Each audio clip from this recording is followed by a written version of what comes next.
Hello बच्चों, तो आज हम लोग पढ़ने वाले हैं हल करने की विधियाँ, है ना। मेथड सेकंड, है ना। उसका नाम है क्या? प्रतिस्थापन विधि, है ना। जो पिछले क्लास में हम लोग जो पढ़े थे क्या थे? आलेखीय विधि या ग्राफीय विधि बोलते हैं, है ना। और इसमें बढ़ेंगे हम लोग प्रतिस्थापन विधि से हल करने के, है ना, समीकरण को हल करने की विधि। तो आज इस प्रतिस्थापन विधि होता क्या है? तो प्रतिस्थापन विधि में होता क्या है? समीकरण एक, है ना, दोनों समीकरण से किसी, है ना, एक चर का क्या करते हैं? एक चर का हम लोग जो मान है निकाल लेते हैं। जैसे मैं समीकरण दिया रहेगा, आप लोग ध्यान दीजिएगा, समीकरण रहेगा x minus y equal to 4 और 2x plus 3y equal to 8, है ना। 3 और 8 रहेगा। इसमें जो बोल रहेगा कि, है ना, इस समीकरण कहेगा और समीकरण दिया रहेगा और कहेगा कि प्रतिस्थापन विधि द्वारा हल कीजिए। तो इसको जो हम लोग करते हैं, क्या करते हैं? समीकरण फर्स्ट मानेंगे यहाँ पे हम लोग, तो x minus y equal to 4 इसको मानेंगे समीकरण फर्स्ट, और इसी प्रकार से 2x प्लस 3y बराबर 8 समीकरण सेकेंड। इसमें यहाँ पे चलेंगे हम लोग समीकरण फर्स्ट, है ना। यहाँ पे क्या करते हैं हम लोग? समीकरण एक से चलिए या दो से, कहीं से भी चल सकते हैं ना। समीकरण एक से चलिएगा वही आएगा मान, और दो चलिएगा वही से आएगा। तो समीकरण एक से चलेंगे तो क्या आएगा? एक से, तो यहाँ पे जो होगा x माइनस क्या है? y है इक्वल टू क्या है? 4। यहाँ पे क्या है? x जो है माइनस y है, तो आप x को इधर भेज सकते हैं या फिर y की इधर भेज सकते हैं, है ना। तो यदि x को भेजेंगे तो y का मान निकल कर आ जाएगा। अब x, है ना, और y को भेजिएगा तो x का मान निकल जाएगा। तो यहाँ पे हम लोग भेजेंगे, क्या करेंगे?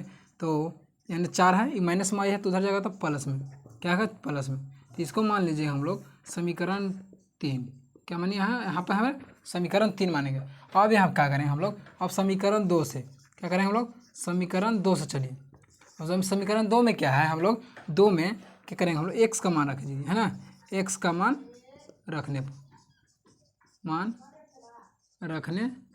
पर क्या है? समीकरण 2 में हम लोग x का मान रखने पर, तो x का मान जहाँ रखिए तो, है ना, x का मान, तो समीकरण 2 में x का मान तो 2 इंटू मैंने गुना, है ना।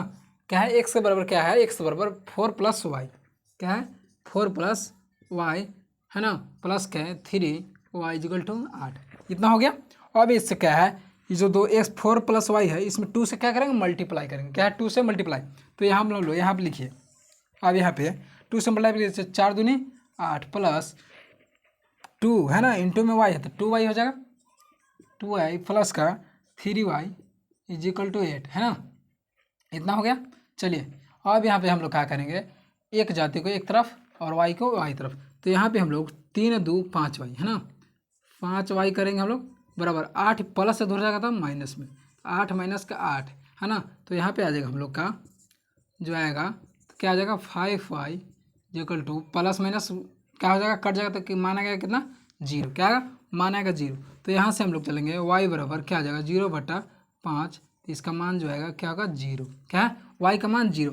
अब क्या करेंगे हम लोग? समीकरण 3 में y का मान रखने पर, क्या है? समीकरण 3 में, तो यहाँ से हम लोग चलेंगे, क्या है? समीकरण, क्या है? समीकरण 3 में, क्या है? 3 में y का मान रखने पर, y का मान रखने पर। चलिए तो हम लोग समीकरण 3 में क्या है? x बराबर y 4 प्लस वाई, तो x बराबर जो है 4 प्लस वाई, वाई का वैल्यू कितना है? 0, वाई का वैल्यू 0, तो 4 प्लस 0 बराबर x बराबर 4, है ना, 4 है, मतलब x 4 प्लस 0 करेंगे तो 4 ही हो जाए। तो क्या होगा? x और y का मान ऐसे निकल जाता है ना।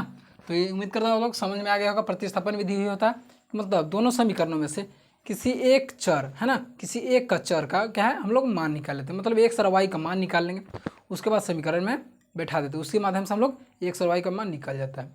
और पिछले क्लास में हम लोग पढ़ते आलेखीय विधि या प्रतिस्थापन विधि। चलिए तो है ना, थर्ड है इसका, दूसरा था प्रतिस्थापन विधि, तीसरा क्या है? विलोपन विधि, है ना।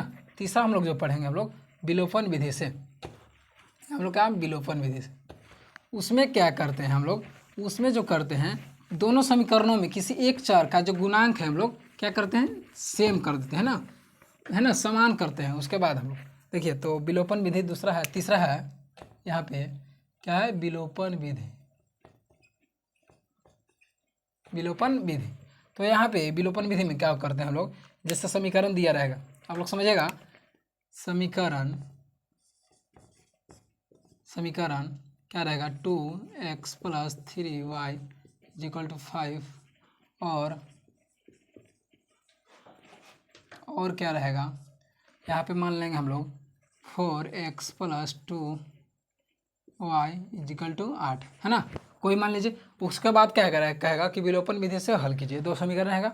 और कहता है एग्जाम में कि वो है ना बोर्ड एग्जाम में काफ़ी आता है ना विलोपन विधि से आता है, और एक कहता है बृजगुणन विधि, वो काफ़ी इंपॉर्टेंट होता है बृजगुणन विधि है ना। तो आगे पढ़ेंगे हम लोग चौथा बृजगुणन विधि। तो ये फिर विलोपन विधि काफ़ी आसान मेथड है और काफ़ी बोर्ड एग्जाम में आते हैं, तो ये काफ़ी इंपॉर्टेंट है, तो इसका आप लोग ध्यान से देखिएगा। तो यहाँ पे हम लोग क्या करेंगे विलोपन विधि में, तो समीकरण first 2x plus 3y equal to 5, इसको मान लेंगे हम लोग समीकरण फर्स्ट। चलिए अब यहाँ पे हम लोग करेंगे 4x plus 2y equal to 8, समीकरण क्या है सेकंड। अब हम लोग के क्या करना है कि दोनों समीकरण है ना बाबू, ये दोनों समीकरणों में क्या करना है ना कि किसी एक चर, मतलब जैसे एक चर है एक वाई चर है, इसमें दो चर होता है, किसी एक चर का जो है हम लोग गुणांक क्या होता है आप लोग समझिएगा, मतलब है ना चर में जो गुणांक होता है, ये क्या होगा चर का ही क्या है गुणांक, मतलब वाई का गुणांक क्या है 2, तो किसी एक गुणांक का मतलब दोनों समीकरण में किसी एक चर का गुणांक हम लोग सेम कर लेना है ना। उसके बाद क्या करेंगे हम लोग प्लस या माइनस के माध्यम से हम लोग कट कर देंगे है ना, काट देंगे। उसके बाद क्या है एक्स और वाई का मान निकल जाएगा। तो आप लोग यहाँ से किसको सेम कर सकते हैं, तो यहाँ पे हम लोग देखेंगे तो कौन कौन सेम हो सकता है। तो हम लोग समीकरण 1 में, तो यहाँ पे हम लोग लिखेंगे अब आगे स्टेप में देखिए समीकरण 1 में 2 से मल्टीप्लाई 2 से गुना, नहीं समीकरण 1 में, हाँ समीकरण में 2 से गुना है ना, समीकरण 1 में 2 से गुना, तो मतलब 2 दूना 4 करेंगे। और समीकरण 1 में समीकरण 2 से गुना, और समीकरण 2 में क्या से कर सकते हैं, तो 2 दूना 4 हो जाएगा, 1 से गुना है ना। समीकरण 2 में 1 से गुना करने पर, 1 से गुना करने पर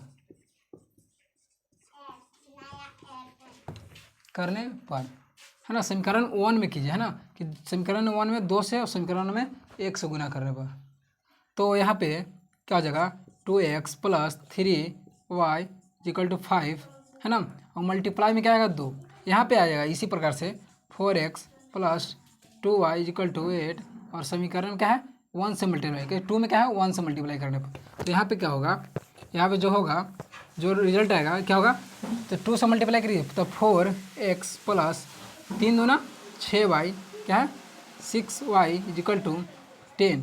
इसी प्रकार से यहाँ पे तो 4x plus 2y equal to 8। यहाँ पे जो हम लोग क्या करेंगे लोग, अब यहाँ पे है ना मैथमेटिकल ऑपरेशन के हम, तो यहाँ पे हम लोग क्या करेंगे, जो प्लस होता है माइनस हम करते हैं। चलिए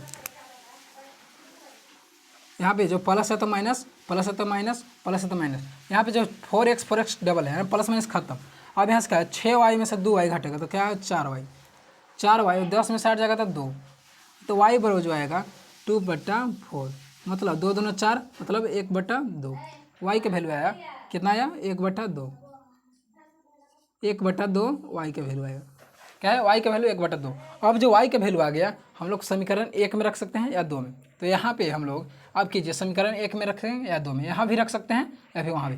तो यहाँ पे आप आइए तो समीकरण 1 में रखिए y के वैल्यू, तो 2x प्लस 3 इंटू वाई के वैल्यू कितना है 1/2 इक्वल टू क्या है 5 समीकरण 1 में। तो यहाँ पे चलिए यहाँ पे लिख देते हैं समीकरण 1 में y का मान रखने पर है ना, समीकरण 1 में y का मान रखने पर। तो यहाँ पे आप लाइए तो 2x तो 3 है ना 3/2 आएगा, उधर जाएगा तो प्लस में इधर है उधर माइनस, तो क्या हो जाएगा 5 माइनस 3/2 आ जाएगा। तो यहाँ पे 2x बराबर क्या हो जाएगा, इसको एलसीएम लेंगे तो हम लोग 5 दूना 10 माइनस के 3, तो यहाँ से आएगा 2x इक्वल टू 10 में से 3 जाएगा तो 7/2, अब मल्टीप्लाई में तो यहाँ भाग में, तो यहाँ पे जो आएगा तो x बराबर जो आएगा 7/4 आ जाएगा, 2 दूना 4 है ना, मल्टीप्लाई हो जाता है, तो x बराबर आएगा 7/4 और y का वैल्यू आएगा 1/2 है ना। तो यहाँ पे y का वैल्यू भी लिख देते हैं 1/2, मतलब विलोपन विधि ऐसे होता है। कुछ नहीं करना है, समीकरण में है ना दोनों समीकरण में किसी एक चर का गुणांक क्या हम लोग सेम कर लेना है, उसके बाद प्लस से माइनस से कट कर दो, उसके बाद x और y का मान निकल जाता है। अब आगे जो विधि है क्रॉस गुणन विधि है ना, क्रॉस गुणन विधि उसी को बोलते हैं ब्रज गुणन विधि। चलिए, तो ब्रज गुणन विधि से हम लोग या क्रॉस गुणन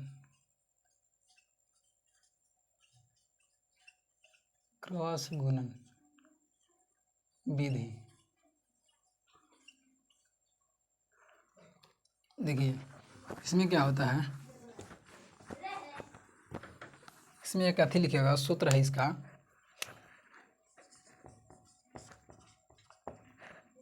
हाल में सूत्र क्या है, एक्स वाई और ये क्या है 1 लिख देते हैं। चलिए एक्स को यहाँ क्या करेंगे हम बी सी, आगे हम लोग क्या b c minus b c. चलिए इसी प्रकार से वहाँ पे वाई लिखेंगे हैं, बी सी हो गया सी ए, यहाँ क्या होगा सी ए माइनस सी ए, और क्या है यहाँ पे होगा ए बी माइनस का ए बी। अब यहाँ क्या करें हम लोग 12 21 लगाएंगे, सूत्र का तो 12 21। इसी प्रकार से यहाँ भी 12 21, क्या होगा 12 21। चलिए तो क्या होता है एक्स बराबर वाई बराबर 1 और बी सी है ना, बी सी माइनस यानी B1 C2 minus B2 C1 होता है, C1 A2 minus C2 A1 B2 minus A2 B1 होता है, इसका है सूत्र है। तो यहाँ पे क्या होता है देखिए, फिर एक्स का मान हमको निकालना है तो कैसे निकालेंगे, तो यहाँ पे होता है एक्स के लिए, जो एक्स के लिए होता है बाबू क्या होगा, एक्स के लिए जो होता है ये B1 है तो 1 से कंपेरिजन करते हैं ना, एक्स का मान निकाले 1 से कंपेरिजन, तो मतलब क्या हो जाएगा B1 C2 B2 C1 ऊपर चला जाएगा है ना, क्योंकि मल्टीप्लाई है, डिवाइड में है तो मल्टीप्लाई में, तो यहाँ पे होता है B1 C2 minus B2 C1, और बट्टा में क्या होता है, बट्टा में A1 B2 minus A2 B1 होता है। ये क्या होता है एक्स का मान निकल जाता है, ये अलग एक्स का मान है। इसी प्रकार से जो वाई का आएगा, वाई के क्या आएगा, यहाँ पे C1 A2 क्या आएगा C1 A2 आएगा, और माइनस का C2 A1 आएगा। उसी प्रकार से क्या आता है A1 बट्टा है ना A1 B2 माइनस का A2 B1, ये क्या है, ब्रज क्रॉस गुणन विधि से भर हो गया। मतलब क्या होता है B1 का मान कैसे और B2 का मान कैसे पता करेंगे, तो जो समीकरण में रहता है जो है A1 का रहता है ना, 2 समीकरण रहता है, तो उसमें A1 B1 C1 A2 B2 C2 है ना, तो उसी प्रकार से क्या है हम लोग B1 का मान आ जाएगा, C2 का मान आ जाएगा ना, उसी पर हम लोग बैठा देंगे ना तो एक्स और वाई का मान निकल जाता है। तो आप लोग ये सभी समीकरण याद रखिएगा, ये इंपॉर्टेंट है काफ़ी, ये भी है क्योंकि ये है ना, इस मेथड से काफ़ी बोर्ड एग्जाम में क्वेश्चन देखने को मिलते हैं। और एक है विलोपन विधि, एक ग्राफीय विधि काफ़ी इंपॉर्टेंट है, आप लोग याद रखिए, क्योंकि ग्राफीय विधि जो है ना हर साल 5 नंबर में आते हैं, हर शिफ्ट में है ना, फर्स्ट सेकंड थर्ड है ना, फर्स्ट दोनों शिफ्ट में 5 नंबर के जरूर आते हैं वहाँ। तो आप लोग है ना आलेखीय विधि और ग्राफीय विधि उसी को बोलते हैं, तो आप लोग काफ़ी इंपॉर्टेंट है, तो उसको आप लोग देख लीजिएगा, हर है ना 5 नंबर में प्रत्येक साल आते हैं, वो काफ़ी इंपॉर्टेंट है। और इसमें क्या है विलोपन और क्रॉस गुणन विधि वो भी काफ़ी, ये भी काफ़ी इंपॉर्टेंट है। तो आप लोग इस वीडियो के एंड तक जरूर बने रहिए, और इतना ही, यदि वीडियो पसंद आए तो वीडियो को लाइक कीजिएगा, ज़्यादा से ज़्यादा इस वीडियो को शेयर कीजिएगा। तो चलिए आज तक क्लास से है।